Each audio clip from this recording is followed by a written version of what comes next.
Singer Frenchie D inatake ng Bell's palsy ng pangatlong beses.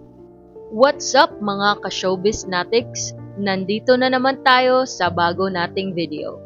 Kung bago ka sa channel na to, ay pakiclick naman ng subscribe button at notification bell para ma-update sa mga bago naming videos.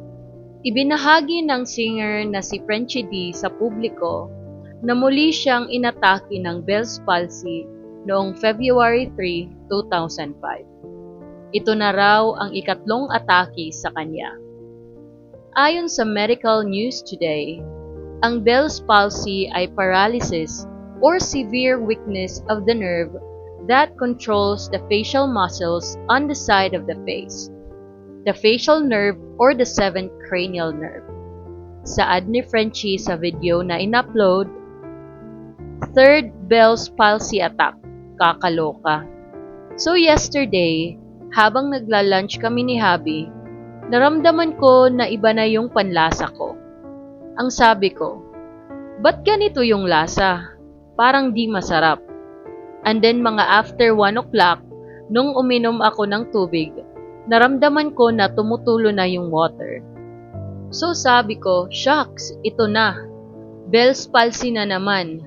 Pangatlong attack. So dumiretso agad ako sa hospital.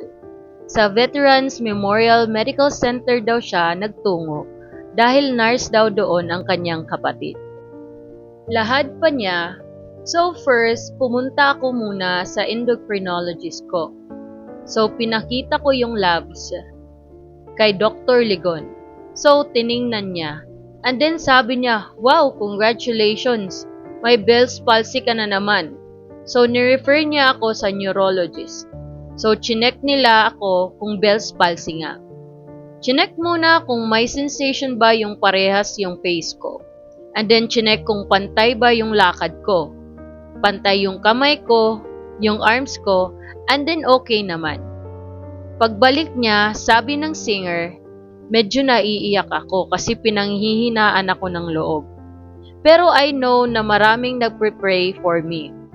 Nandito ang anak ko, nandyan ang asawa ko, andyan ang mga anak ko, and my friend.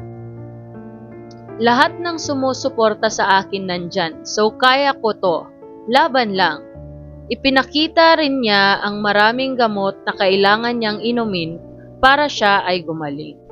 Sa huli, sabi ni Frenchie, pero ngayon parang mas grabe siya eh. Unlike yesterday, nagagalaw ko siya. Ngayon, medyo hindi siya gumagalaw ngayon. Sabayan niyo ako sa recovery ng Bell's palsy ko. Bukod kay Frenchie, marami pang celebrities ang naglahad na meron silang Bell's palsy. Isa na dito ay si Janina Chan.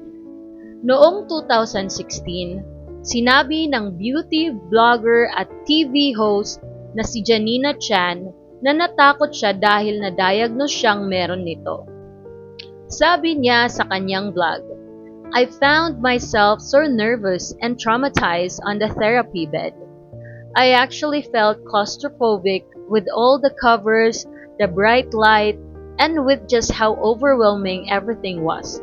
Especially since I wasn't really briefed on how the therapy will go. I couldn't blame my therapist. He was only doing his job to treat me immediately, and I was grateful enough to have been treated that same night too, or God knows how much more worse my case could have been.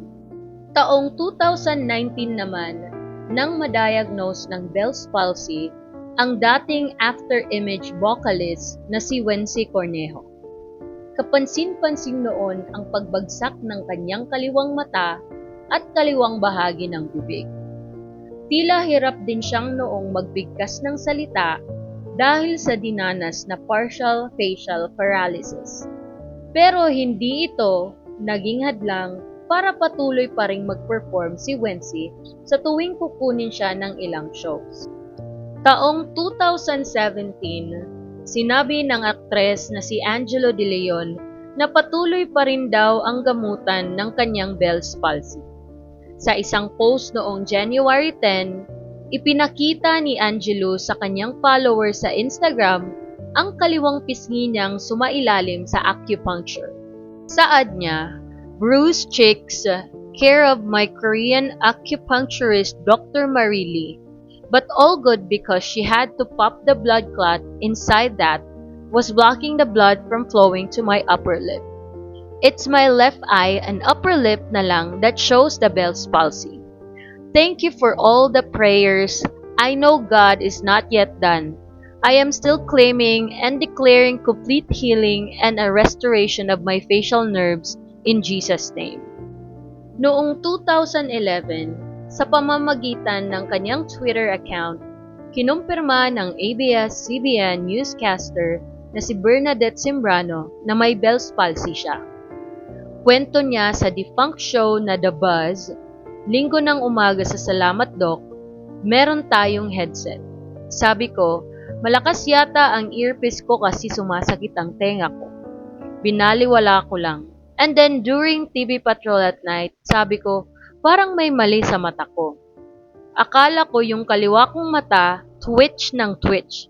Sabi ko, baka pagod. Pinikit ko lang during commercial, nakapikit lang ako. The following day, ganoon pa rin. Parang pagod pa rin ang mata ko.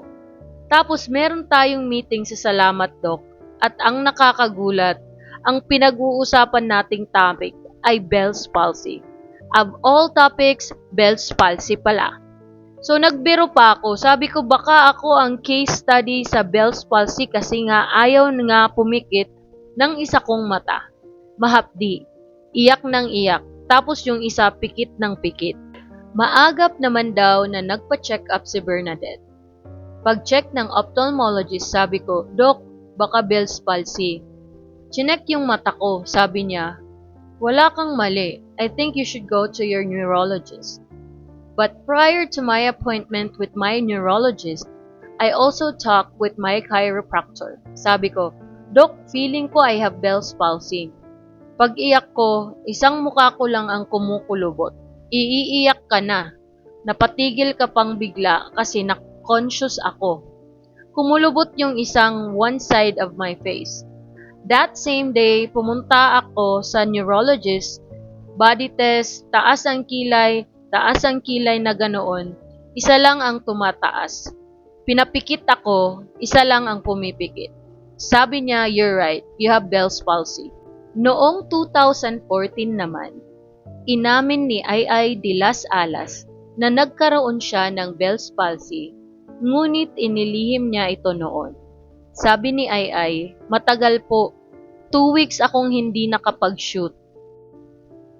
Pero praise God, ang Bell's palsy ko, matagal yun.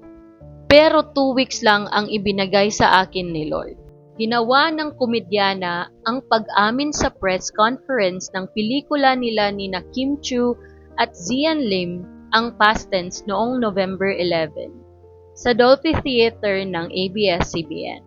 Ano sa tingin mo ang mga dapat gawin para maiwasan ang ganitong sakit? Comment down below. Huwag kalimutang mag-subscribe sa aming channel and click the notification bell para ma-update sa aming mga bagong video. Salamat sa panonood. Bye-bye!